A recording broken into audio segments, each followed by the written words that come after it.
Well, what's happening there, guys? Brian Hitty, 3 topics. I'm here to share with you another one of my requested top 10 list videos to share with you guys today. Now that we are getting into the Christmas season, a lot of you have actually asked if I would do a top 10 list video sharing what are my personal top 10 favorite Christmas films of all time. Now, if you do happen to enjoy this list by the end, please do not forget to like, share, and subscribe. Keep track of me on all my future videos.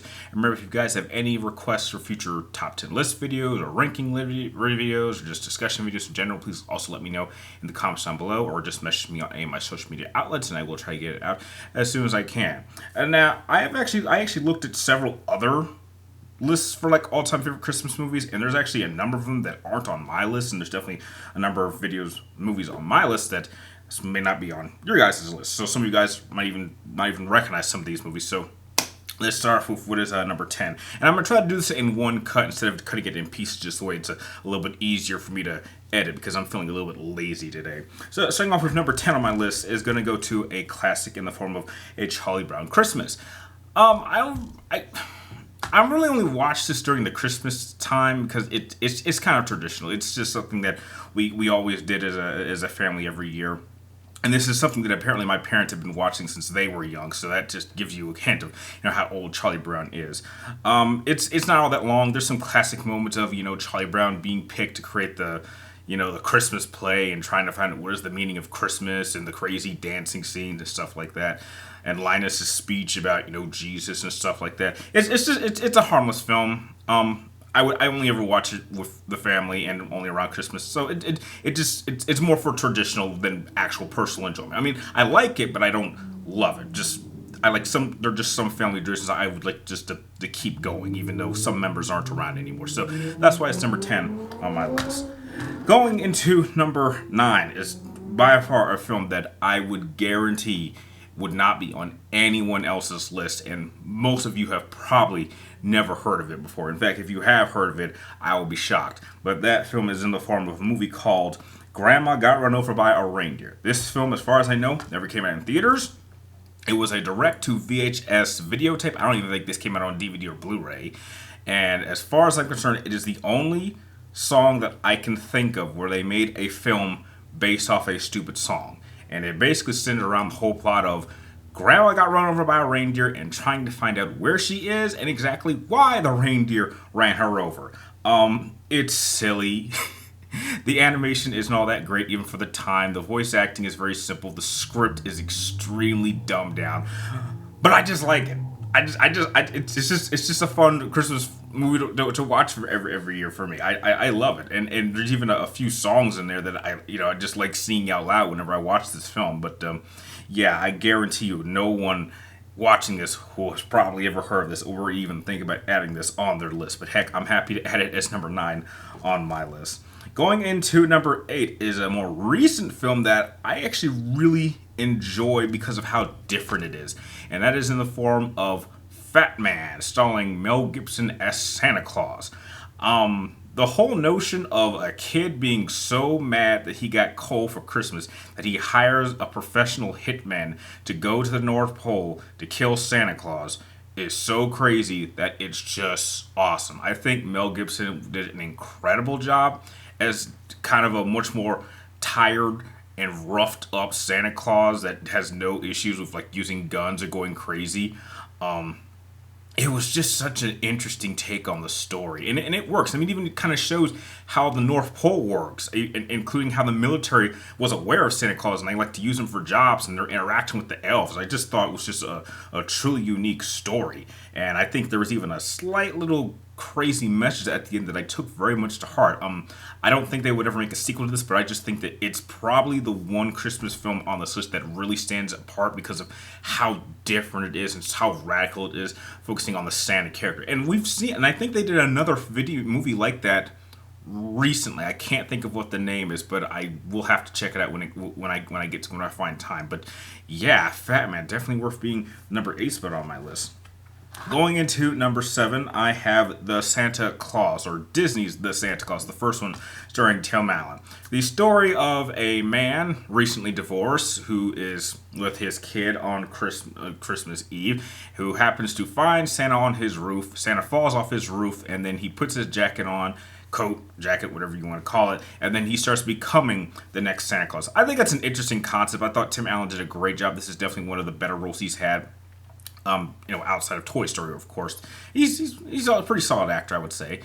It's just a fun Christmas movie to watch with the family. A lot of positive messages, despite there's some like real serious personal, grown up issues that the movie kind of crosses over, and just to kind of see Tim Allen's character, Scott Calvin, I believe that's what his name is, kind of accept the role, but kind of understand the challenges of what it means to be Santa Claus and what that represents and why that role is very, very important for the holiday season. And I think any movie that can pull off a positive message like that is definitely worth watching, and I would even say worth adding in your favorite top Christmas movies. But it is for me personally, which is why it is number 7 on my list.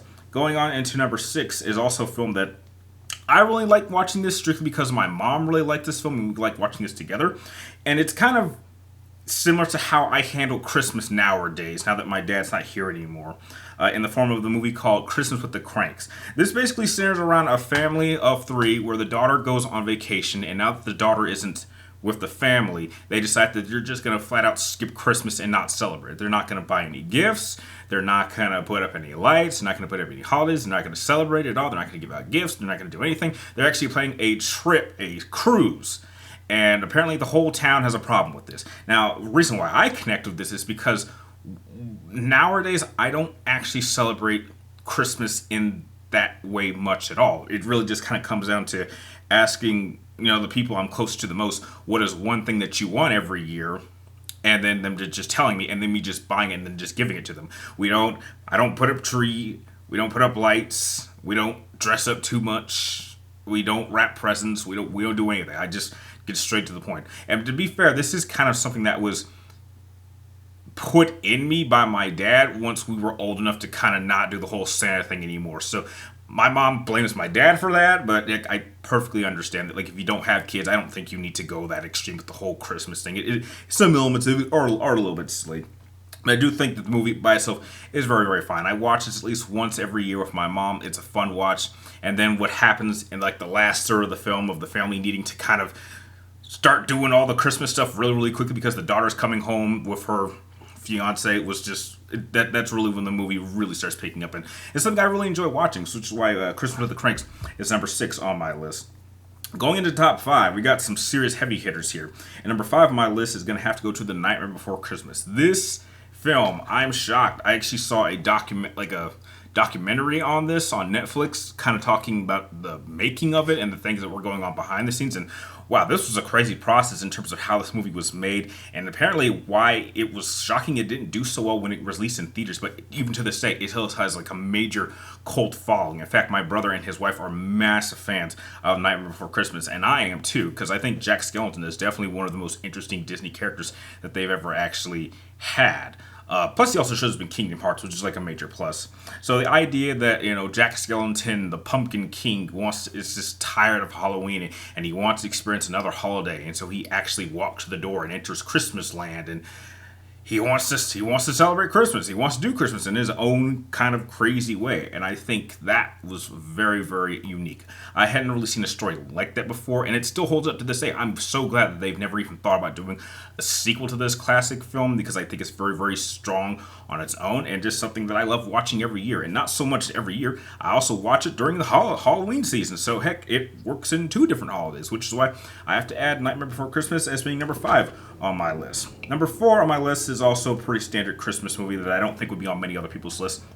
But this, to me, is my personal favorite Arnold Schwarzenegger comedy film in the form of Jingle All The Way. The story of a father who just has a hard time connecting with his family, specifically his son, and needs to do everything he can in order to find a Turbo Man the day before Christmas. Now, the reason why this is so hard is because Turbo Man is the hottest selling toy in the world, and let's just say he goes through some pretty crazy shenanigans to try to find this Turbo Man doll. Arnold Schwarzenegger is like fantastic with comedy. I mean, he'd done some comedic roles before that in the form of Twins and like Kindergarten Cop, but this is by far my favorite like comedic focused film that he's been in. I think he does a great job. A lot of people forget that Jake Lloyd This is like the only film I know he has been in outside of Star Wars where I thought he was really great as Jamie and just being a kid. I definitely like the last third of this film. I also love Sinbad being the opposing father who's also trying to get his kid a Turbo Man doll. So Arnold Schwarzenegger and Sinbad are going back and forth trying to find a Turbo Man doll. It's just an overall fun and enjoyable film, and just kind of shows you that when it comes to gifts, it is very, very smart to plan well enough in advance so you don't have to go through a lot of crazy adventures. So yeah, I really love Jingle All The Way. Plus, it also has probably one of my favorite lines that Schwarzenegger has ever said in the form of "put that cookie down." That is just, every time I hear that, I just get all giggly inside. I shouldn't have said giggly. That's just weird for me to say that. On our next film. Okay, so on to number 3. Now, to come to these last 3, these are films that I not only love watching in the holiday season, I just love watching them year round. And taking the number 3 spot is going to have to go to one of my awesome favorite Jim Carrey films of all time in the form of the live action version of How the Grinch Stole Christmas. I know that they did there's the classic animated version, and then they did a more recent animated version with Benedict Cumberbatch doing the voice of the Grinch. But the live action one is the one I connect to the most out of any version of the Grinch story, because I actually love how they went in depth as for why the Grinch actually hated Christmas. And it's pretty tragic. I mean, you think the Grinch is just a bad character, but he really isn't. He's quite hilarious, but he had some pretty serious trauma. I like how Cindy Lou tries really, really hard to kind of get him involved in Christmas, and she's experiencing issues with the Christmas season in general. You can see how the Who's are just so over the moon about Christmas and how materialistic it can be. How much they're kind of viewing in the wrong type of way, and how they need to focus on learning a new lesson. And they managed to do that by the end. And it also has a lot of really great music that I like listen to over the Christmas season. And it's just a fantastic film. It's crazy to think that this film is over 20 years old, and yet I still love it as much now as I did when I first saw it when I was a kid. So that's why it's number 3 on my list. Now, when it comes to number 2, I have to cheat a little bit because I can't just pick one film over the other, because to me they're just so similar. And that isn't so. For the number 2 spot, it is a dead tie between Home Alone 1 and Home Alone 2. Those are like, I can't really pick them because their stories are so similar. They just take place in slightly different ways, but they more or less kind of play out the same. They're like almost 85 to 90% the same film, and they try to say the same sort of message about the importance of family and how it is very, very important to always to keep track of your family members so that you don't get left alone or separated in different locations. I would definitely say that when it comes to the last of the traps, the second one is definitely far more intense, to the point where most of those traps would certainly kill people, and Marv and Harry are just don't know why they're not dying, but that's just always funny to watch. And yeah, you can't really go wrong with Home Alone. So that's why both those films are just dead tied for the number 2 spot. And that leaves only one spot left, and by far, my favorite Christmas film of all time is also one of the greatest action films of all time, and I don't care what anyone says, this is 100% a Christmas film in the form of Die Hard. Yes, that is my favorite Christmas movie of all time, Die Hard. I don't give a damn what people think. It is not just an action film. It is a Christmas film. Anything you could ask for in a Christmas film, this film has. It has Santa Claus. It has parties. It has some drinking. It has some laughter. It has some good times. It's got some explosions. And it is easily one of the greatest action films of all time. Easily in the top 5 of all time would be in my list. So, yeah, Die Hard. That's all anyone needs to say. So, that'll about do it for my list of my top 10 favorite Christmas films of all time. So, now that you guys know my personal top 10 favorite Christmas films, I'd like to know, what are your top 10 favorite Christmas films? Let me know and everyone else in the comments down below. And like always, thank you guys for watching. You're awesome, and I'll see you guys next time.